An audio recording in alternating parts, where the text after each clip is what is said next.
Hello everyone, hope you're doing well. In this video, I'm going to talk about a different strategies for the migrations from private DCs or private data centers to either to set up a brand new private data centers because of different reasons, right? So reasons could be it could be a licensing reasons, it could be a capacities, or it could be a service offerings, or it could be anything, right? Now there are number of reasons along with their number of opportunities as well why we wanted to migrate, right?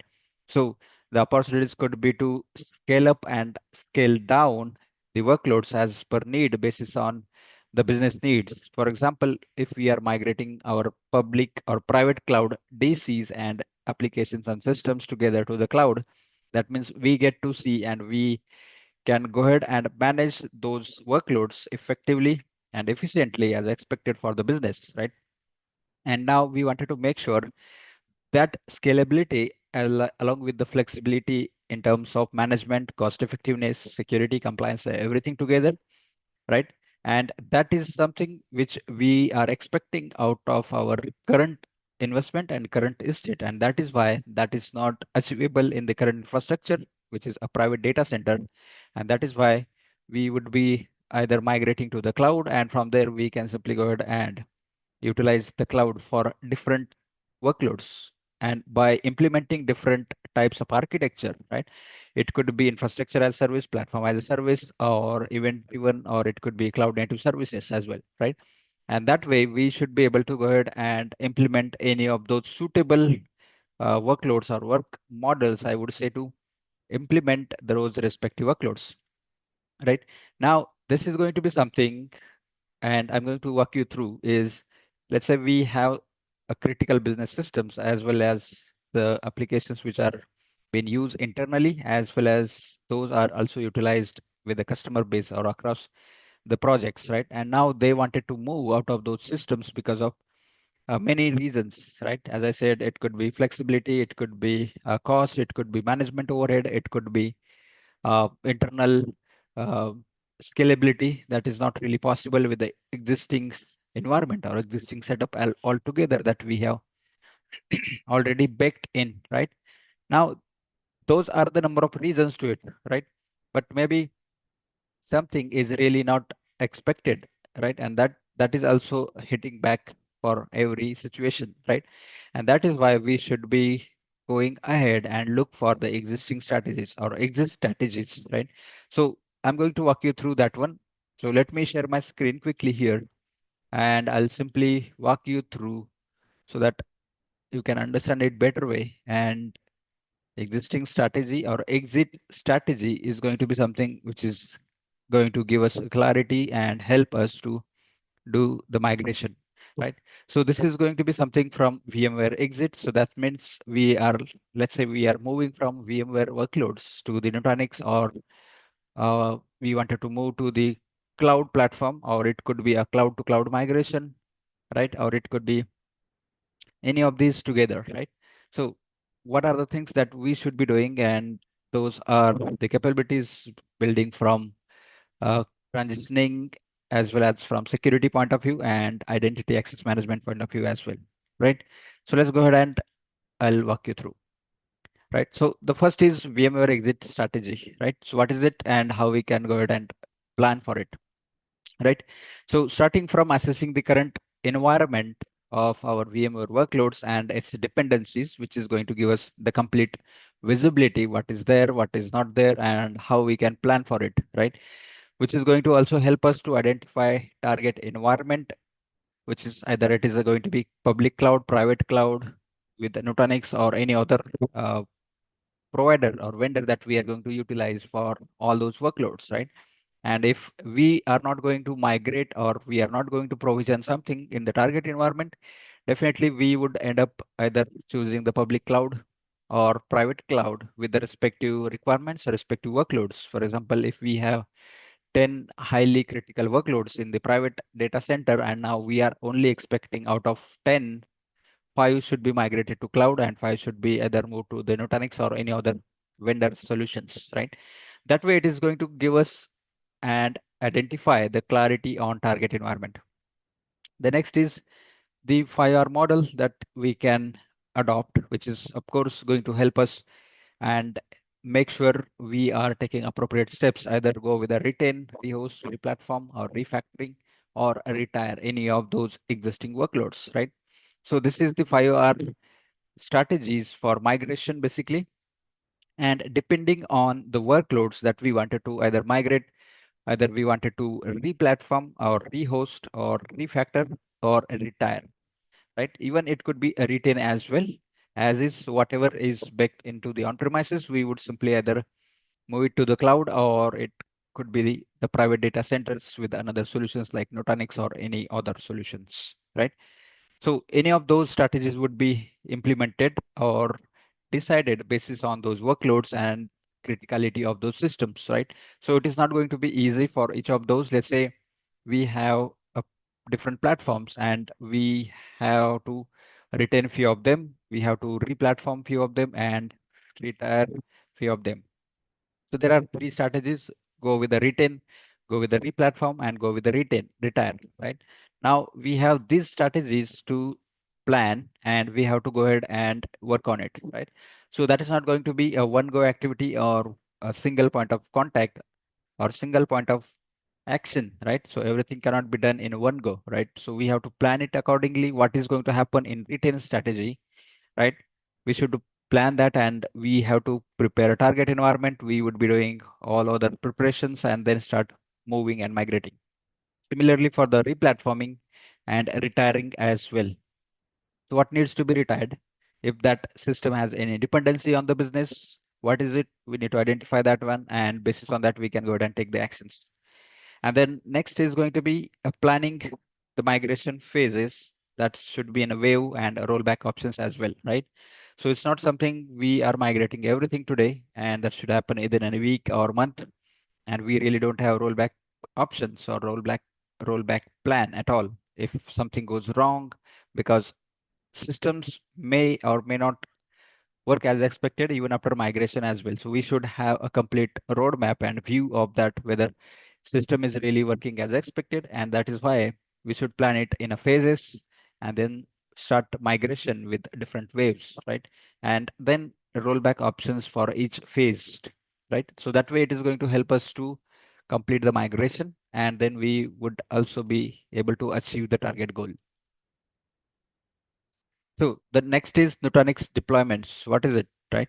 So Nutanix is also a similar solution. The way VMware also works, right? Which is going to work, understand, or is going to help us to set up the appropriate architecture, including AOS, Prism, or AHVs, right? So these are the different methods or ways that we can leverage, right?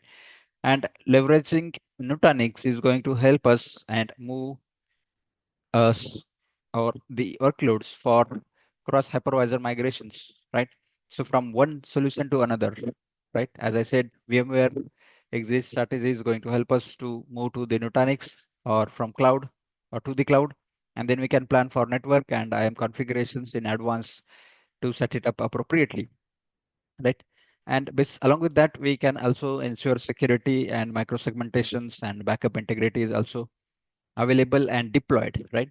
So that way we should be able to do that and make sure we have appropriate configurations built. So this is something, let's consider this as our target environment. So to do that, we should also prepare the target environment and start going ahead with the pilot and start building that capability from scratch, right?